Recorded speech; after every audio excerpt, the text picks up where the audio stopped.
Good morning, welcome to CATEX TV. My name is Frank Fortunato. Today is Tuesday, February 25th, 2015. If you want to follow us on Twitter, please go to CATEX TV.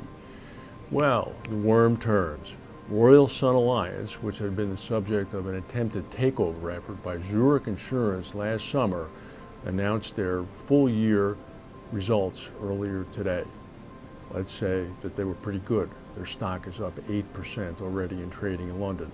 Their full-year operating profits grew 43%, up to 523 million pounds. That's about 728 million US. It beat the analyst's consensus estimate of 481 million pounds. The operating profit line was boosted after the group's underwriting profit increased fourfold, up to 220 million pounds.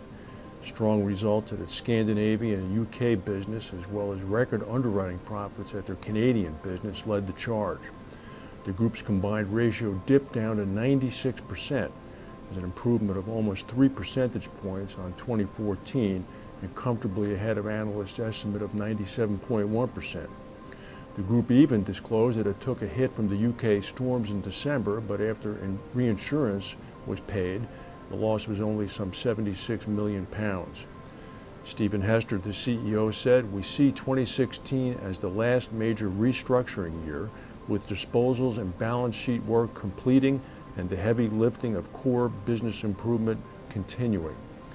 At the end of 2015, RSA had delivered 180 million pounds of cost savings, and they expect to bring this total down up to 250 million pounds by the end of 2016. The company even proposed a dividend of 7 pence per ordinary share. As the British would say, bully for them.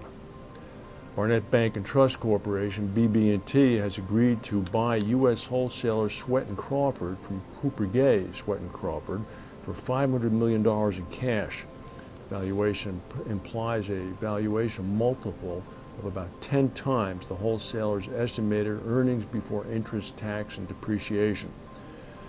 Lightyear Capital, which owns Cooper Gay, indicated last year that it was interested in selling Swett and Crawford in order to clear debt and focus on fixing the remainder of its business. The deal excludes the firm's non-U.S. business, which is only about 5% of the total. The Washington Post is reporting that, fearing that the government might soon order it to bypass security features in newer iPhones, Apple has quietly begun working on enhancements that would prevent the company from updating the software of an iPhone without knowing a user's password. These security improvements would make it impossible for Apple to help the government unlock newer iPhones in the manner that authorities want them to do so now. The move would force those authorities to find a new technical solution, even if they do gain the legal authority to force Apple to unlock the phones of suspects.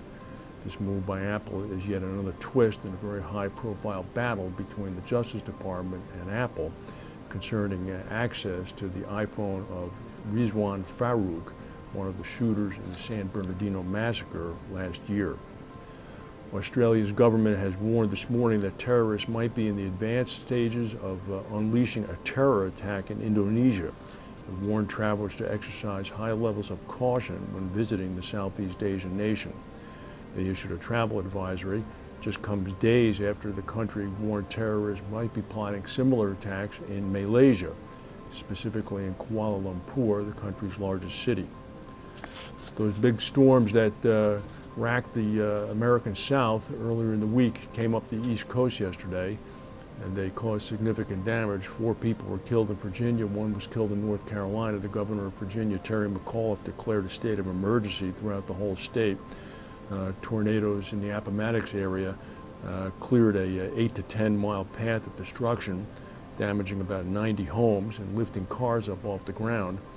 In Philadelphia and New York areas, in Pennsylvania and New York, there was extraordinarily heavy rain for about a 15-hour period, as well as high winds knocking out power.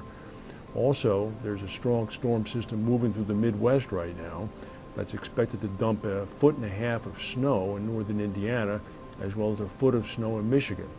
Yesterday, about 1,100 flights were canceled at the 2 main Chicago airports, O'Hare and Midway. A ski-equipped U.S. airplane will be called in to extract about 30 people from an Antarctic research station after the Australian icebreaker set to take them home ran aground in a blizzard. The specialist Lockheed LC-130 airplane with skis instead of wheels will transport the group while attempts to refloat the Australian icebreaker Aurora Australis continue to be hampered by very bad weather. The Aurora Australis is owned by the P&O Maritime Services Company, but it's chartered by the Australian Antarctic Division. It ran aground after a blizzard caused it to break free from its mooring lines yesterday. The ship's hull had been breached when it ran aground. However, the breach was in a section of the ship usually flooded with ballast water, so there's no threat to the ship's stability. That's the news for today. If we have any breaking news, we'll come back and tell you. Thank you for watching, and we'll see you tomorrow.